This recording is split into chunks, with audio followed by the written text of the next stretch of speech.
या देवी सर्वभूतेषु मातृरूपेण संस्थिता नमस्तस्यै नमस्तस्यै नमस्तस्यै नमो नमः। ओम दुम दुर्गाय नमः। वैसे तो नवरात्रि का एक एक दिन बहुत महत्वपूर्ण होता है, प्रत्येक दिन एक खास महत्व रखता है, लेकिन नवरात्रि में जो कुछ खास तिथियां हैं उनमें है प्रतिपदा तिथि और सप्तमी तिथि, अष्टमी तिथि और इसके साथ ही नौमी तिथि। प्रतिपदा तिथि के दिन हम माँ का आवाहन करते हैं, उनकी पूजा आराधना प्रारंभ करते हैं और फिर इसके बाद पूरी नवरात्रि में माँ दुर्गा की विधि विधान से पूजा की जाती है। समर्पण के साथ, पूरी श्रद्धा भक्ति के साथ हम माँ की आराधना पूरी नवरात्रि में करते हैं। इसके बाद अष्टमी और नौमी तिथि ये बहुत महत्वपूर्ण इसलिए होती है क्योंकि ये दिन जो होते हैं विसर्जन के दिन होते हैं। मतलब कई घरों में अष्टमी के दिन कन्या पूजन किया जाता है, कई घरों में नौमी के दिन कन्या पूजन हवन इत्यादि किया जाता है। तो अष्टमी और नौमी समापन की तिथियां होती हैं। और अब हम चैत्र नवरात्रि में समापन की तरफ आ चुके हैं। चैत्र नवरात्रि की अष्टमी तिथि 16 अप्रैल को है और नौमी तिथि है 17 अप्रैल को। तो आज की वीडियो में आप जानेंगे कि कन्या पूजन हवन कब करना चाहिए और जो भक्त नवरात्रि में पूरे 9 दिन का व्रत धारण करते हैं तो नवरात्रि व्रत का पारण कब करना चाहिए, कलश विसर्जन करने का शुभ मुहूर्त क्या होगा, पारण का शुभ मुहूर्त क्या होगा और कन्या पूजन और हवन के लिए सबसे शुभ मुहूर्त क्या होगा। संपूर्ण जानकारी अष्टमी, नौमी, कन्या पूजन, हवन से संबंधित आपको आज की वीडियो में मिलने वाली है। तो वीडियो बहुत महत्वपूर्ण है, पूरा जरूर देख लीजिए। और अगर आपको आज की वीडियो अच्छी लगे तो इसे लाइक भी जरूर कीजिए, क्योंकि आपके लाइक्स, आपके कमेंट्स मेरे लिए बहुत महत्वपूर्ण होते हैं। यही एकमात्र जरिया है जिनसे मुझे पता चलता है कि आपको ये वीडियो अच्छी लगती है और आपके लिए ये वीडियो उपयोगी है। तो अगर वीडियो अच्छी लगे तो लाइक तो जरूर ही किया कीजिए। तो सबसे पहले जानते हैं कि अष्टमी और नौमी तिथि के प्रारंभ और समापन का समय क्या है। तो देखिए, चैत्र मास की शुक्ल पक्ष की अष्टमी तिथि प्रारंभ हो रही है 15 अप्रैल को दोपहर में 12:11 पर और समाप्त होगी 16 अप्रैल 2024 को दोपहर में 1:23 पर। तो 16 अप्रैल 2024 मंगलवार के दिन चैत्र मास की शुक्ल पक्ष की अष्टमी तिथि है, जिसे महाअष्टमी कहा जाता है। इस दिन माँ दुर्गा के 8वें स्वरूप माँ महागौरी की पूजा की जाती है। अच्छा, आप में से कोई भी भक्त जो कि मासिक अष्टमी का व्रत धारण करना चाहते हैं, मासिक दुर्गा अष्टमी का व्रत प्रारंभ करना चाहते हैं, तो इसी अष्टमी से प्रारंभ कर सकते हैं। मतलब 16 अप्रैल से दुर्गा अष्टमी का व्रत आप शुरू कर सकते हैं। फिर हर महीने की शुक्ल पक्ष की अष्टमी तिथि के दिन व्रत धारण कीजिए और माँ दुर्गा की विधि विधान से पूजा कीजिए। अब बात करें नौमी तिथि के बारे में, तो देखिए, नौमी तिथि का प्रारंभ हो रहा है 16 अप्रैल को दोपहर में 1:23 पर और नौमी तिथि का समापन होगा 17 अप्रैल को दोपहर में 3:14 पर। ऐसे में नवरात्रि की महानवमी, जिसे रामनवमी कहा जाता है, 17 अप्रैल 2024 बुधवार के दिन मनाई जाएगी। इस दिन माँ दुर्गा के 9वें स्वरूप माँ सिद्धिदात्री की पूजा की जाती है और भगवान श्री राम का जन्मोत्सव मनाया जाता है। भगवान श्री राम की विधि विधान से पूजा की जाती है। और अब बात करते हैं कि कन्या पूजन कब करना चाहिए। तो देखिए, कन्या पूजन तो नवरात्रि में आप चाहे तो प्रतिदिन कर सकते हैं। मतलब शास्त्रों में कहा गया है कि नवरात्रि में हर रोज कन्या का पूजन होना चाहिए, हर रोज कन्या को भोजन कराना चाहिए। अब क्या है कि हम लोग इतना कर नहीं पाते हैं, इसलिए नवरात्रि में अष्टमी और नौमी के दिन विशेष रूप से कन्या पूजन हम करते हैं। तो कन्या पूजन हवन जिस दिन भी आपके परिवार में किया जाता है उसके अनुसार आप कर सकते हैं, चाहे तो अष्टमी के दिन या फिर नौमी के दिन। ये दोनों ही दिन श्रेष्ठ होते हैं। आप अपनी सुविधा के अनुसार, अपने परिवार की परंपरा के अनुसार कर सकते हैं। अष्टमी या नौमी किसी भी दिन कर सकते हैं। लेकिन एक चीज का आपको ध्यान रखना है, अगर आप नॉर्मली पूजा कर रहे हैं, जैसे कि आपने सिर्फ सुबह शाम की पूजा ले रखी है, कोई विशेष नियम नहीं ले रखा है, कुछ विशेष मंत्र जप नहीं कर रहे हैं आप संख्या निर्धारित करके, तो ऐसे में अगर आप अष्टमी तिथि के दिन भी हवन करते हैं, नौमी के दिन नहीं भी करते हैं हवन, तो भी चलेगा। लेकिन अगर आप संख्या निर्धारित करके मंत्रों का जप कर रहे हैं, जैसे कि बहुत से भक्त हैं जो कि नवरात्रि में 1.25 लाख मंत्र का जप करते हैं, कई भक्त हैं जो कि 51,000 या फिर 21,000, 31,000 इस प्रकार से मंत्रों का जप करते हैं, या फिर किसी मनोकामना से मंत्र जप कर रहे हैं, पूजा कर रहे हैं, तो ऐसे में नवरात्रि की नौमी तिथि के दिन आपके लिए हवन करना अत्यंत आवश्यक है। नौमी तिथि के दिन आप सभी जानते हैं माँ सिद्धिदात्री की पूजा का दिन होता है और जो भी हम नवरात्रि में पूजा पाठ करते हैं, मंत्रों का जप करते हैं, जिस भी कामना से करते हैं, उन सभी कामनाओं की सिद्धि, उन मंत्रों की सिद्धि, हमारी पूजा का संपूर्ण फल माँ सिद्धिदात्री की पूजा से ही प्राप्त होता है। तो चाहे आप अष्टमी के दिन कन्या पूजन करते हैं, कर सकते हैं, हवन करना चाहते हैं, बिल्कुल कर सकते हैं, लेकिन फिर भी आपको नौमी तिथि के दिन हवन करना चाहिए और विधि विधान से माँ सिद्धिदात्री की पूजा करनी चाहिए।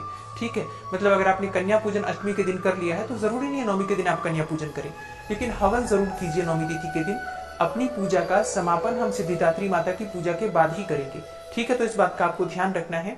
मतलब मंत्र जप आपको पूरे 9 दिन का करना है। ठीक है, माँ सिद्धिदात्री की पूजा से ही आपके मंत्रों की सिद्धि मिलने वाली है, मंत्रों का फल मिलने वाला है। तो इस बात का सबको ध्यान रखना है। जो भी माँ की पूजा आराधना आप लोग कर रहे हैं, अगर आपके अष्टमी के दिन भी पूजा पूरी हो जा रही है परिवार की परंपरा के अनुसार, तो भी आप चौकी नहीं हटाएंगे। जहाँ पर माता विराजित है वहीं रहेंगी। अखंड दीपक आपका उसी प्रकार से जलेगा पूरी नवरात्रि अर्थात नौमी तिथि समाप्त होने तक। और नौमी तिथि के दिन भी विधि विधान से उसी प्रकार से माता की पूजा आराधना की जाएगी। दशमी में आप कलश विसर्जन करेंगे। ठीक है, इस बात का आपको ध्यान रखना है।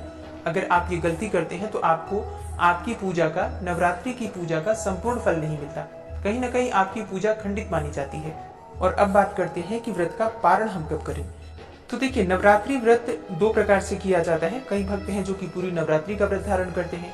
कई भक्त हैं जो कि पहले दिन और अंतिम दिन का व्रत धारण करते हैं। जैसे कि जिनके यहाँ अष्टमी मनाई जाती है, वो सप्तमी को व्रत करके और अष्टमी के दिन हवन कन्या पूजन करके और व्रत का पारण कर लेते हैं।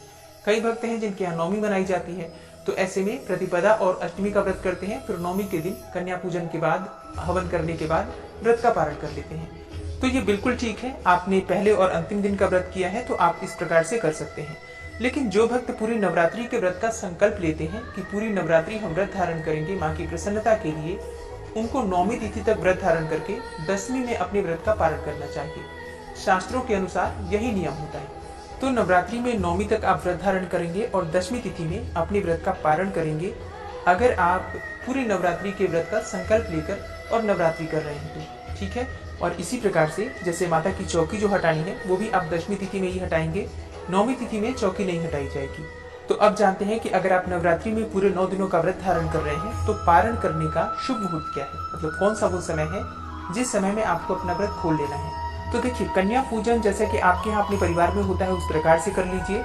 उसके बाद 17 अप्रैल को नौमी तिथि है। सुबह जिस प्रकार से आप नवरात्रि की पूजा करते हैं प्रतिदिन, उसी प्रकार से माँ सिद्धिदात्री की पूजा करेंगे।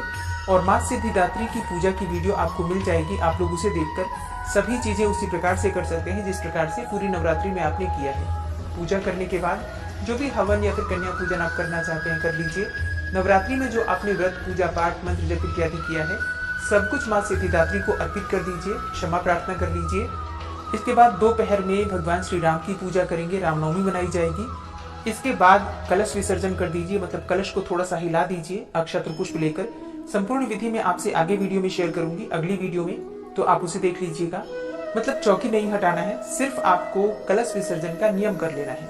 मतलब हल्का सा कलश हिला देंगे तो इससे कलश का विसर्जन हो जाएगा और इसके बाद ही आप अपना व्रत खोल सकते हैं नवरात्रि का। तो 17 अप्रैल को दोपहर में 3:14 के बाद नवरात्रि के व्रत का पारण आप कर सकते हैं, क्योंकि दशमी तिथि प्रारंभ हो जाएगी दोपहर में 3:14 पर। ठीक है, तो दशमी तिथि में आप अपने व्रत का पारण कर सकते हैं। और फिर माता की चौकी हम हटाएंगे बृहस्पतिवार के दिन 18 अप्रैल 2024 को। और 17 अप्रैल को उसी प्रकार से पूजा की जाएगी जिस प्रकार से नवरात्रि में आपने किया है। मतलब शाम के समय दिया बाती उसी प्रकार से आप करेंगे, माता की पूजा करेंगे, मंत्रों का जप करेंगे। मतलब चौकी पर दिया जलना चाहिए उस समय भी, 17 अप्रैल को भी, ये आपको ध्यान रखना है। 18 अप्रैल को सुबह उठकर नहा धोकर और फिर से हम माँ की पूजा करके और चौकी हटा देंगे। ठीक है, तो नियम इसी प्रकार से आपको करना है, क्योंकि माता की विदाई में बहुत ज्यादा अफरा तफरी नहीं करनी चाहिए। बिल्कुल शांतिपूर्ण तरीके से माँ की पूजा आराधना 17 अप्रैल को भी कीजिए। नवरात्रि व्रत का पारण आप दोपहर में 3:14 के बाद कर सकते हैं। अच्छा, जैसे कई भक्तों का ऐसा भी नियम होता है कि वो सूर्योदय कालीन दशमी तिथि में नवरात्रि व्रत का पारण करते हैं, तो ऐसे भक्त 18 अप्रैल 2024 बृहस्पतिवार के दिन अपने व्रत का पारण कर सकते हैं। मतलब देखिए, कई स्थानों पर नियम थोड़े अलग होते हैं, मतलब कुछ न कुछ थोड़ा बहुत अलग होता है, तो आप अपने परिवार की परंपरा का, रीति रिवाज का भी ध्यान रख सकते हैं। तो एक बार फिर से आप लोग ध्यान से सुन लीजिए। 16 अप्रैल को अष्टमी है, 17 अप्रैल को नौमी है। जिस दिन भी आप चाहें कन्या पूजन कर सकते हैं, जिस दिन भी आप चाहें हवन कर सकते हैं, और हवन करने के बाद ही कन्या पूजन किया जाता है, इस बात का आपको ध्यान रखना है। मतलब पूजा कर लीजिए माँ की, उसके बाद हवन कर लीजिए, अपने व्रत को समर्पित कर दीजिए माँ को, उसके बाद कन्या पूजन करते हैं। ठीक है, तो इस बात का आपको ध्यान रखना है। 9 दिनों का व्रत कर रहे हैं तो पारण आपको नौमी तिथि की समाप्ति के बाद दशमी तिथि में करना है। और अगर आप सिर्फ पहले और अंतिम दिन का व्रत धारण कर रहे हैं तो जिस भी प्रकार से आपके परिवार में होता है पारण अष्टमी या नौमी को, आप बिल्कुल अपने परिवार के अनुसार कर सकते हैं। और हाँ, अगर आप व्रत कर रहे हैं तो अपने पारण करने से पहले कलश विसर्जन का नियम कर लीजिए। लेकिन माता की चौकी और चौकी पर रखी हुई जो भी सामग्री है वो 18 अप्रैल को ही हटाई जाएगी, इस बात का आपको ध्यान रखना है। और आने वाली वीडियो में आप जानेंगे कि चौकी पर रखी हुई सामग्री का किस प्रकार से हमें प्रयोग करना है, कौन सी वस्तु का दान करना है, कौन सी वस्तु स्वयं प्रयोग करेंगे। इन सभी बातों के लिए आने वाली वीडियो जरूर देखिए। मिलती हूँ आपसे अगली वीडियो में, तब तक के लिए जय श्री राधे।